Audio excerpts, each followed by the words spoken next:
Morning, everybody. We are back out in the garage today for another episode. So let's take a look at what we got. We'll do a little update on some things I'm going to do on the 61 this weekend, and then we'll look at what we're doing on the van too. No, you're not bringing home another piece of junk.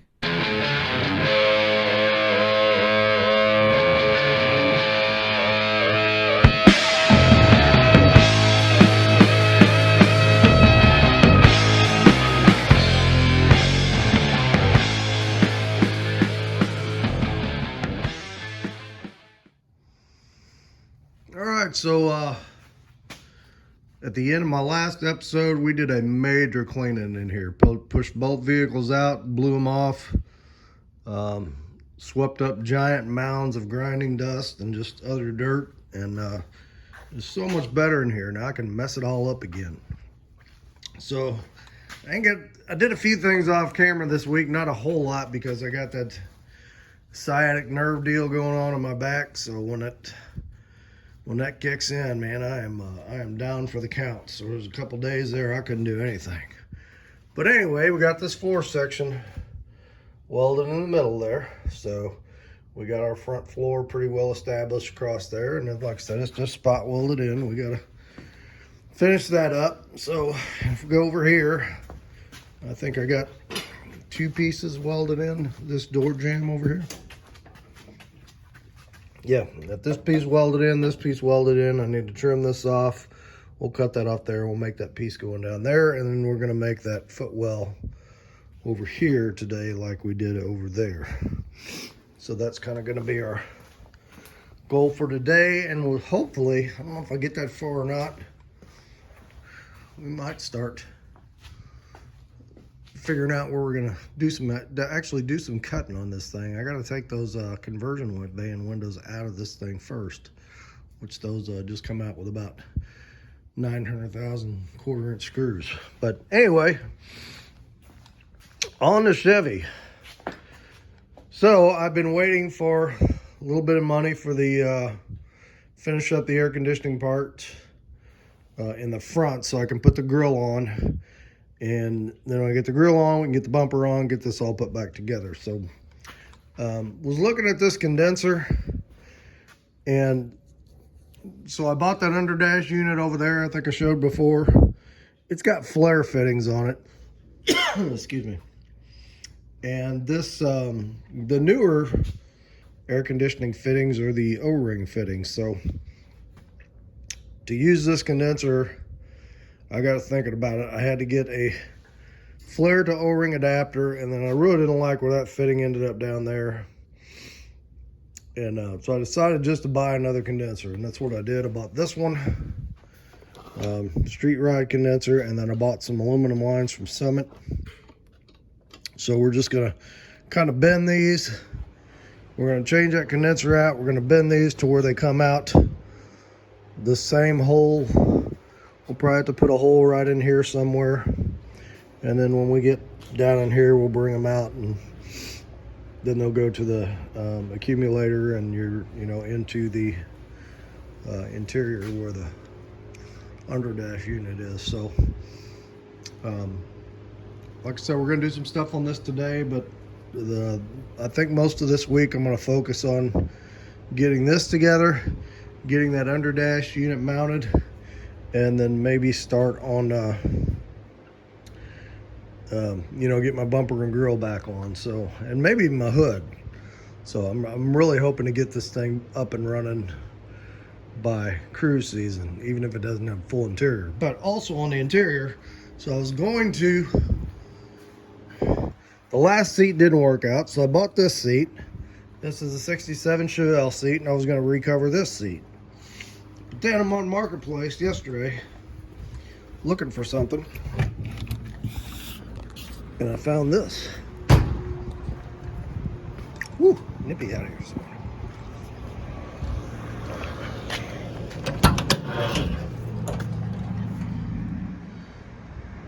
So split bench seat, perfect condition, just the right size. I think it came out of a 69 or 70 Chevelle, guy said. Needs nothing, so not a tear in it anywhere. I'm going to use it just like it is. And it's got the headrests on it, which the 61 doesn't have, but I can either pull them off or just ignore them. But anyway, that's going to save me a lot of time of not having to redo this seat, so we'll just sell this one. This one was actually just a hair short, but I was going to use it anyway. So, okay, that's kind of all the updates of where we're at. Heater's going, so I'm ready to roll. So let's go ahead and I'm going to finish doing this door jamb over here, just like I did over there. I got to make a plate to go down this edge, get that all the way down there. I need to cut this rounded corner off here, anchors the bottom of the door to this to get that where it needs to go, and then we're going to make cut up the other footwell and make that. And yeah, once we do that, then I think we're going to pull these out of here. There's a bunch of them. Anybody want some free conversion van windows? I'll have them here. All you gotta do is come pick them up if you want them. And then we're gonna figure out where we're gonna do some cutting. All right, let's get on it. All right, so I've got all this plated down through here, just like I did on the other side. And it's just spot welded for now. So once we get this cab built and I get back around to pulling these doors off to build the inner structure, is when we'll finalize all this welding, get it all ground down. I think at that time I'm still leaning towards doing a suicide door conversion on this thing. We'll see when we get there. I know there was a couple ideas about putting putting like a foot thing right there in the door to be able to get up, but I don't know, there's just not much. It's not a very big dog leg on that door, and I'm just afraid doing that and repeatedly getting in and out of it is just going to bend that door. So good idea, but I'm just probably not going to go that route. I'm thinking the best thing is if this door opened the other way, suicide door open this way, this thing is lowered to the ground, and you just put one foot up in here or this foot up in here, one foot up in here one way or another, and then just swing yourself up into the seat. So that's probably the route I'm gonna go. Okay, so let me cut up that other footwell, take some measurements off that side, and we'll get it built on this side. All right, here we go. So got a footwell tacked in down there. Got some gaps to fill, but that's cool. Floorboard over here, it's pretty much now the same as it is over there. I got a little brace on the bottom of the door, so it closes good and solid, and I've widened that gap a little bit. I'm gonna have to massage the bottom of that thing a little bit when I build that door. It's not fitting exactly flush as I want, but not a big deal. So yeah, looking good. Side 2 took about half as long as side 1, so just duplicating what I already did. All right, so we're gonna take a lunch break. I think that's I think we kicked butt for this morning pretty good. Now I'm gonna come out and I'm gonna take all these conversion van windows out. I don't know if you can see. Look at all them screws in that thing. There's like a bunch of them times 1, 2, 6. So I've got 6 of those windows to do. We're gonna do that, and then we're gonna figure out where we're gonna cut. And what I'm gonna do, I'm gonna make the top bed rail out of some sticks of this. This is 2x3, I think. Yep. And I don't know if I'm gonna do solid or if I'm gonna split this down the middle and make a C-channel out of it. I think I'll probably do it solid, give it some more structure. But anyway, I want I want to be like on the picture over there. I want the bed rail, top of the bed rail, even with the center of the door handle. So that's this line. So if I put that a little bit above that, and we just lay that sheet metal up against there and we weld along there and we grind that all the way down. I think if we cut on this line down here that goes along the bottom of the door handle, I think that's where we need to be. And that's pretty cool on these things, is having those lines on there already, and they're good and straight. So we'll do that on both sides. And then I'm going to go across the top. I'm going to cut behind this brace because I've kind of got these keeping the cab true.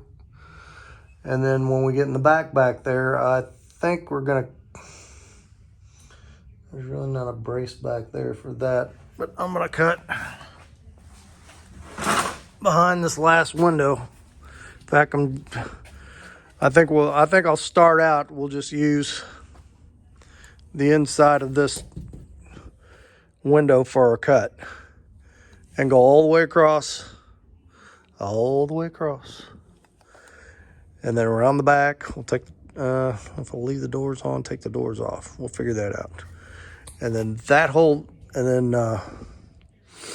we'll cut the center out first. We'll get our rail. I'm gonna have to go get some steel. We'll get our rails in, and then I'll have something to slide this section up to the front cab section and see what it looks like.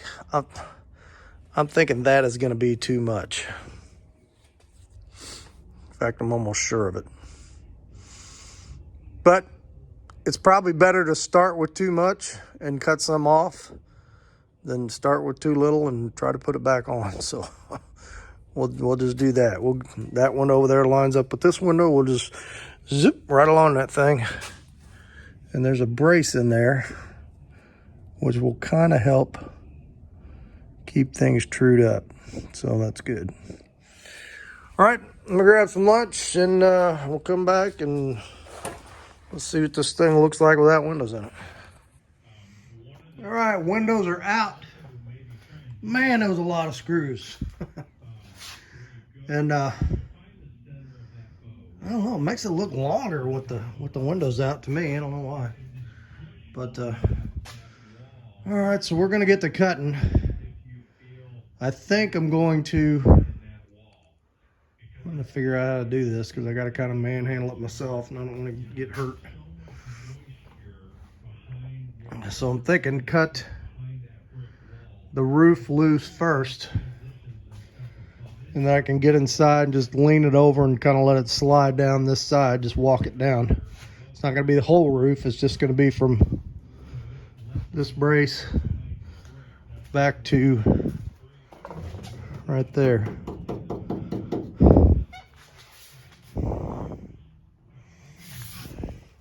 So yeah, I think if I cut it, like, take my ankle grinder and just cut along that body line there to here.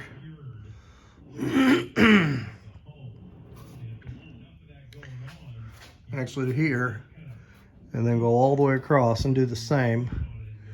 It really shouldn't be that heavy. I guess we'll find out.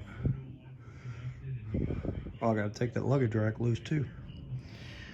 All right, or just cut the luggage rack. I'm gonna use it. All right, so let's do that. We'll get that roof section off, and then we will see about cutting these sides down. All right, decided to push this thing outside to do this. Let me get a crowbar.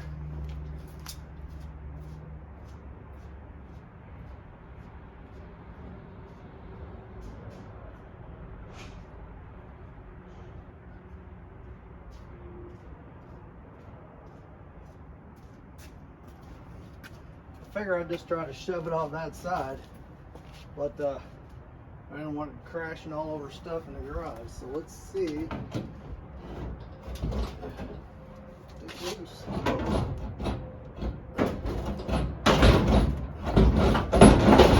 Loose on this side. Let's get it loose on this side. This could be ugly.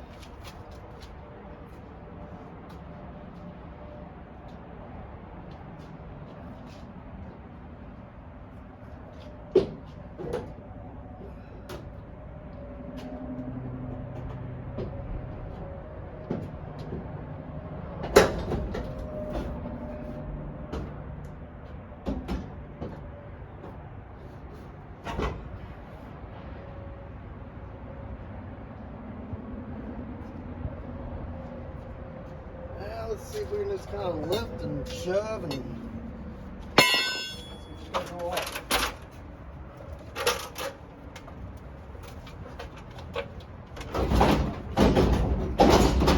Whoop. I didn't want to go that way.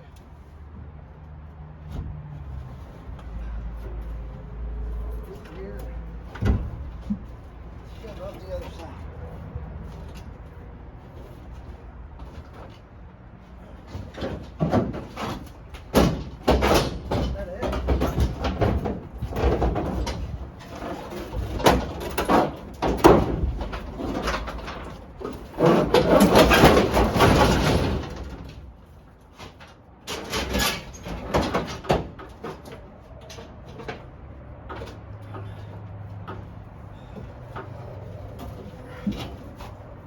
Pretty close.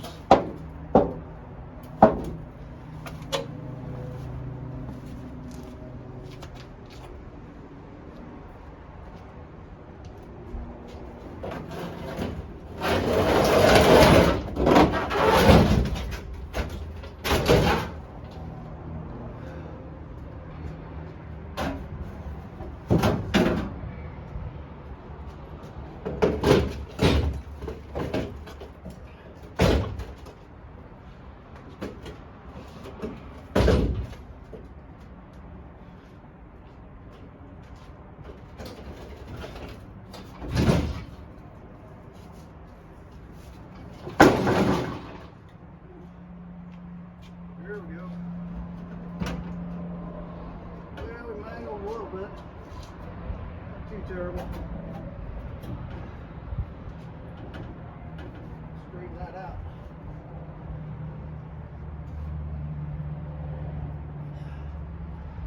Okay.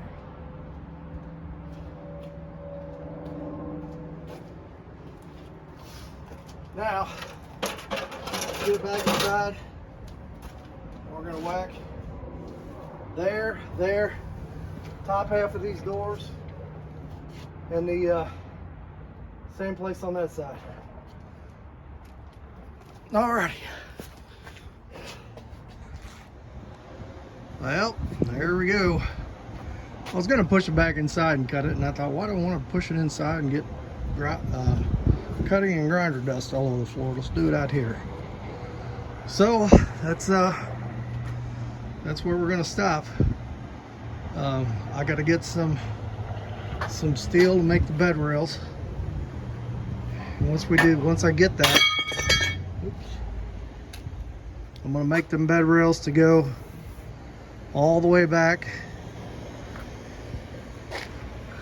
I'll have to measure. I don't know how long, if this is over 8 foot or what we got here. But get them all the way back to here where, see, I went ahead and cut this, but I didn't cut the supports yet, so it's still on there pretty sturdy. And then we'll just cut that loose. I'll probably weld something. I'll take the doors off to get the weight off of it, but we'll weld a bar across to keep that square. And then we'll just take that whole section, slide it right up the rails up to here, and start figuring out how that's going to go together. But a lot of junk to get rid of. I'll tell you what, these little braces ain't, I'm gonna have to put some extra braces on those braces because they're not very stout. I'm probably gonna put an inner panel on that too, on the inside of the bed. Just take some sheet metal and skin the inside of it. I think that would look pretty good. So anyway, that's where we're gonna stop here, and probably not gonna work on this rest of the week. Tomorrow I'm gonna get back on the 61. I got parts to start working on that, so I kind of want to get on that and start getting some more stuff done, get some help, get that seat in here, and just got a lot of little things to do. But maybe, I don't know if I'll dig into it next weekend or not, but my next video will probably be stuff on the Impala, and but we'll pick this back up sometime shortly in the near future. So all right, let's get a word from the Lord, and we'll call it for today. Hey all, so a little bit shorter video today. We're just kind of wrapping some things up on the van before I get back on the Chevy. And I was looking out there, and before I cut the back of that cab loose and move it up to make the other cab, I was noticing the bottom of the B-pillars aren't really supported by anything, because remember I had to notch them out to move the wheel wells back. So the first thing I'm going to need to do is tie the bottom of those B-pillars into the frame and figure out how I'm going to do that, and then do my bed rails, and then I can cut the back of that thing loose and move it up. So anyway, that's the next thing we're going to do on it, but probably the next video I'm going to do is on my 61. I got some parts for it, and we're going to be doing some work on it. So, but I'll pick this back up on the van for too long, maybe next weekend or something like that. But anyways, trying to figure out something for a message today, and I was praying about it, and nothing really came to me. And then I picked up this Bible. We've got various Bibles around the house, and this one belonged to my wife and was given to her by her mom May 23rd, 1973. Presented to Alicia Diane Moore by Mrs. Jerry Moore. So I thought, well, let's open this Bible and see what we got. And I opened it up to Matthew, and there was some parts in here that my wife had underlined. And let's see, she was born in 63. So in 70, she was 10 years old when she got this Bible. So I just kind of wonder what she was thinking when she underlined these passages in Matthew. So I thought we would go ahead and read those. Might be kind of a cool thing. So the first thing she had underlined was Matthew chapter 4, when Jesus is being tempted by the devil in the desert. And it's what she has underlined is, then was Jesus led up to the Spirit into the wilderness to be tempted of the devil, and when he had fasted 40 days and 40 nights, he was afterward hungry. And when the tempter came to him, tempter being Satan, he said, if thou be the Son of God, command that these stones be made bread. But he answered and said, it is written, man shall not live by bread alone, but by every word that proceeded out of the mouth of God. Then the devil take him up to the holy city, and set him on a pinnacle of the temple, and saith unto him, if thou shalt be the Son of God, cast thyself down, for it is written, he shall give his angels charge concerning thee, and in their hands they shall bear thee up, lest at any time thou dash thy foot against a stone. Jesus said unto him, it is written again, thou shalt not tempt the Lord thy God. Again the devil took him up into exceeding high mountain, and showed him all the kingdoms of the world and the glory of them. And he saith unto him, all these things will I give thee, if thou wilt fall down and worship me. And Jesus said, get thee hence, Satan, for it is written, thou shalt worship the Lord thy God, and the Lord thy God shall only thy serve. So she had to underline that passage. So that's pretty cool, and that's a great lesson. You know, even God allowed Jesus to be tempted. And the 3 times he was tempted, he rejected it, and that's a great lesson for us. That when we're tempted, you know, he will be there to be the advocate for us and help us to resist Satan's advances. What else did she underline in here? This is Matthew chapter 6. She had the Lord's Prayer underlined. And Matthew chapter 6, verse 33, but seek ye first the kingdom of God and his righteousness, and all these things shall be added unto you. Great verse, great verse. And it really fits in with, with resisting that temptation, and that if we first seek God and not try to seek possessions and worldly things, that, God's going to take care of us. I think we saw that with Solomon. Solomon could have asked for anything, and he asked for wisdom.